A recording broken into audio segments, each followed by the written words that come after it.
अबरार भाई, अगर ऐसा हो जाए कि आपको एक म्यूजिकल इंस्ट्रूमेंट बनना हो तो आप कौन सा म्यूजिकल इंस्ट्रूमेंट बनेंगे?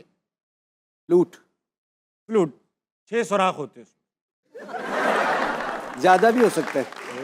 ऑलरेडी हैं, इतने तो है ही। देखिए, जब जब तक जिगर छलनी ना हो ना, वाह वाह आवाज नहीं निकलती मेरे भाई। वाह वाह हाँ? वाह वाह। और मैं आपको एक और चीज बताऊं हाँ कि हमारे बुजुर्ग कहा करते थे कि ये जो फ्लूट रोती है ना, उसकी वजह यह, वो कहती है मुझे मेरे असल से जुदा क्यों किया। तो बेसिकली हम सब इंसान फ्लूट्स ही हैं कि जो असल से जुदा हुए हुए होते हैं, इसीलिए हमारी रूह कभी उस तरह खुश नहीं होती, क्योंकि उसको तड़प होती है अपने असल से मिलने की। सवाल अगर एक किसी जानवर की आवाज अपने अंदर डालनी हो तो किस जानवर की डालेंगे? शेर की। शेर की आवाज डालेंगे। अगर माइंड रीड करने की पावर आ जाए, सबसे पहले किसका दिमाग पढ़ेंगे? सबका सबसे पहले किसी एक, पहले पहले भाई दिमाग पढ़ने की पावर आ गई। बस जिसके पास बैठा हूँ सबसे पहले उसी का पढ़ूंगा बस। अगर अपनी वॉइस एक दिन के लिए किसी सिंगर को देनी होती तो किसको देते? वो किसको? चाहत, हाँ, चाहत फतेह अली खान। जरूरत है, जरूरत है, जरूरत है।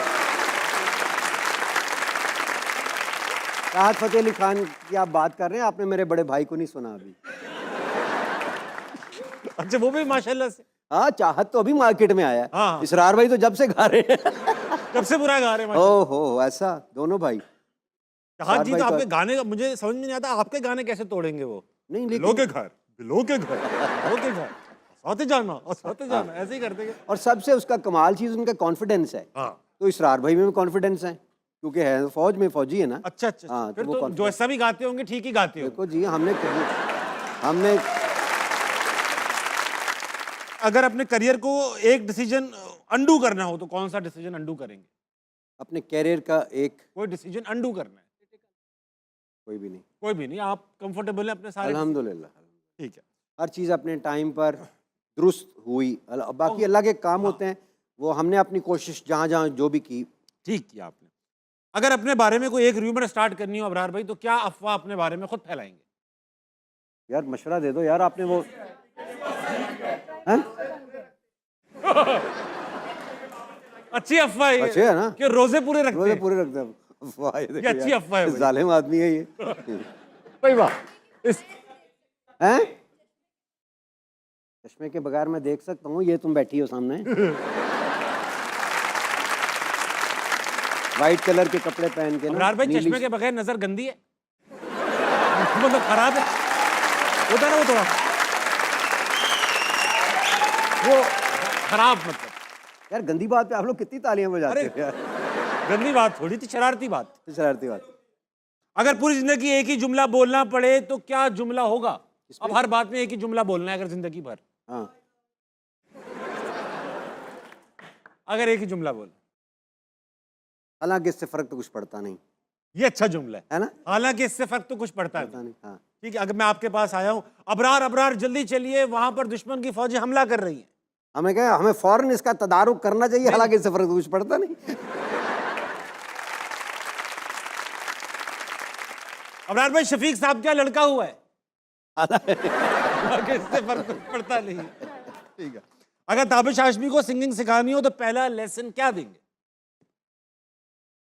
पहले तो मैं उससे कहूंगा कि अपना जहन साफ करे। ठीक है। हाँ। दूसरा कि अपनी नीयत ठीक करे। फिर मैं ना ही समझता हूं, मैं ना समझता, दोनों चीजें ठीक नहीं है। अबरार भाई, बहुत इनमाक से बैठे हुए, आपसे सवाल करना चाहते हैं, ऑडियंस में चलेंगे, इनसे भी सवाल करेंगे कि क्या ये सियासत में आना चाहेंगे कि नहीं। ठीक है, ये सवाल हम ऑडियंस से करेंगे, आपका हम देख चुके। कौन? अस्सलाम वालेकुम। वालेकुम सलाम। क्या नाम है आपका मैडम? सलमा इकबाल। सलमा, आप क्या करती? मैं एडवोकेट हूँ। आप वकील है माशाल्लाह, वेरी जी। नाइस। लाहौर में करती है वकालत? जी, इधर ही करती हूँ, दहशतगर्दी की अदालत में। दहशतगर्द, वहाँ वकालत करती हैं? जी सर। Very good. ये बताइए, आप सियासत में आना चाहेंगी? जी बिल्कुल। सवाल पूछिए इनसे। सर क्वेश्चन नहीं है, रिक्वेस्ट है आपके लिए। सर जैसे इमरान खान साहब ने कैंसर हॉस्पिटल बनाया, सारी दुनिया जानती है, अप्रिशिएट करते हैं, आपने भी बनाए हैं। इन्होंने ही बनाया। हाँ, आपने भी बनाए हैं, आपका काम माशाल्लाह बहुत अच्छा चल रहा है। लेकिन एक रिक्वेस्ट साथ ये है सर, जो ड्रग एडिक्टेड लोग हैं उनके लिए कोई नहीं सोचता। सर वो एक बंदा नहीं है, पूरा ख़ानदान है। एक बंदा ड्रग एडिक्टेड होता है तो पूरा ख़ानदान वो उस कैंसर जैसी मर्ज में मुब्तला हो जाता है। पूरा खानदान, बहनें, बेटियां, हर बंदा रोता है। वो ड्रग एडिक्टेड पर्सन जो है घर का बर्तन तक बेच देता है। उसको इलाज की ज़रूरत है। वो कोई बीमारी, वो एक किस्म की बीमारी है। तो मैं चाहती हूँ आप अपने हॉस्पिटल में थोड़ी सी जगह रिहैब सेंटर के लिए भी बना दें, ताकि उनका कोई इलाज मुआवजा हो सके। किसी ने इस बारे में सोचा नहीं है सर, बहुत तो सही आप बात ज़रा इस बारे में सोचिएगा। मुबारक पेश करना चाहता हूँ कि आपको अल्लाह ने ऐसी सोच दी है कि मुआशरे की और हर पहलू पे, क्योंकि वो एक तो दहशत गर्दों की अदालत में काम करती हैं, तो उनको अंदाज़ा है बहुत बड़ा मसला है। आप यकीन कीजिए कि नारोवाल के अंदर भी, मैं नाम नहीं ले सकता, ऐसे ऐसे पॉलिटिकल डेरे हैं जहाँ पे मनशियात बिकती हैं, अच्छा। और उनको उनका तदारुक करना बहुत मुश्किल है, क्योंकि सरपरस्ती उनको हासिल है। और उनके बारे में ये कहा जाता है, जो नशई हजरात हैं वो कहते हैं वहाँ से क्वालिटी बड़ी अच्छी मिलती है। अच्छा, ये मतलब हाँ, एक ये उनके एक नंबर एक माल। नंबर माल अगर लेना है तो फलां बड़े उसके वहाँ से जाके आपको मिल जाएगा, तो फिर प्रोटेक्शन भी मिलती है, सब कुछ मिलता है। लेकिन जो इन्होंने आइडिया दिया कि अपने हॉस्पिटल में रिहैब सेंटर जो है वो बनाया जाए, that is a very good idea. हम कोशिश करते रहते हैं कि नए से नया काम, जैसे ये जो हमारे मार्जिनलाइज्ड लोग होते हैं, जिनको हम वो कहते हैं ख्वाजा सरा, उनके लिए हमने एक सेपरेट वार्ड बना दिया है, ताकि लोग उनको तंग ना करें, और वो वहाँ पे उनका हक है और उनकी बिल्कुल फ्री ट्रीटमेंट है, और वो बड़े ही खुश हुए। इसी तरह रिहैब का मैं आइडिया दूंगा अपने सहारा वालों को, और इंशाल्लाह कोशिश करेंगे कि पूरा मैं अकेला फैसला नहीं कर सकता, हमारा एक बोर्ड है वो बैठता है वो, लेकिन मैं आइडिया दूंगा, इंशाल्लाह कोशिश करेंगे कि हम ये करें। गुड जॉब एडवोकेट साहब, बैठे। और इंशाल्लाह उनकी तरफ से मैं वादा करता हूँ, सलमा की तरफ से कोई केस आपका हुआ फ्री करेंगे इंशाल्लाह। अगली पार्टी की तरफ से। ठीक, अगली पार्टी। अस्सलाम वालेकुम। वालेकुम अस्सलाम। क्या नाम है जनाब? गालिब। बस गालिब? गालिब अली। गालिब अली। गालिब भाई, ये बताइए आप क्या करते हैं? मैं भी वकील हूँ। आप भी वकील हैं? जी। भाई वाह, आप भी दहशतगर्दी की अदालत में? जी, साथ ही होता हूँ। वाह। तो ये बताइए, सियासत में आना चाहेंगे आप? जी, आना चाहूँगा। आप क्यों आना चाह रहे हैं भाई? मैं इसलिए आना चाहूँगा क्योंकि हमारे जो बुजुर्ग हैं, जो सियासतदान हैं हमारे, वो हाँ। बुजुर्ग हो चुके हैं। उनकी अब कब्र में है टांगे। टांगे तो उनकी, टांगे हाँ। कब्र में हैं। अब हमारा दौर है, हमें आना चाहिए आगे, ताकि हम इस चीज़ को आगे लेके चलें। सबका जितने भी ये हमारे बराबरी है ना, जैसे कि किसी को सूबे को बड़ा किया गया, किसी को छोटा, जी ये छोटा है, ये बड़ा है। आप सबको छोटा कर देंगे? नहीं, सबको बराबर रखना चाहते हैं, ताकि ये हमारे में बराबरी रहे। किसी को कोई बड़ा ना हो, कोई छोटा ना हो। ये हमारे में बहुत है माशरे में, कि अमीर को देखा जाता है, गरीब को नहीं सपोर्ट की जाती, और हर सूबे का डिफरेंट रखा हुआ है। वो सब में बराबरी चाहते हैं। बहुत अच्छी बात की आप। जी। सवाल भी करेंगे? जी इब्रार भाई, 90s में रैप म्यूजिक का किसी को, पाकिस्तान में ना, किसी को नहीं पता था। तो आपके माइंड में ये कैसे पंजाबी रैप म्यूजिक का आया ख्याल? बस गाने के अंदर थोड़ी सी चेंज लाने के लिए, बिकॉज गाना उस वक्त यही चल रहे थे, एक तरह के अंतरे होते थे हर गाने में, 3 अंतरे और 3 म्यूजिक के वो आते थे इंटरलूड्स, उसके बाद गाना खत्म हो जाता। तो मैंने कहा यार कुछ तो नया करो। आपने रैप सुना हुआ था? तो मैंने वो नहीं, गोरों का भी नहीं सुना? नहीं नहीं, तो लेकिन वो मैं ज़्यादा माइकल जैक्सन को सुनता था, वो रैप करते नहीं थे। तो वो जो डोली विच छुपा के तेनों का लेके आया, मैं वो मैंने ऐसे करके देखा, तो मुझे लगा मज़े की चीज़ बन रही है। दैट इज़ हाउ मज़े की आइकॉनिक बन गई। अब थैंक यू एडवोकेट साहब, बैठिए प्लीज़। सवाल तो मैं ऑडियंस से करूंगा। एक सवाल याद आ गया, मैंने सुना जो आपकी पहली एल्बम रिलीज हो रही थी, उस पर आप डर रहे थे कि आपकी अपनी तस्वीर ना लगे, आप किसी और की तस्वीर चाह रहे थे, बुरे गाने गाए थे, क्या था?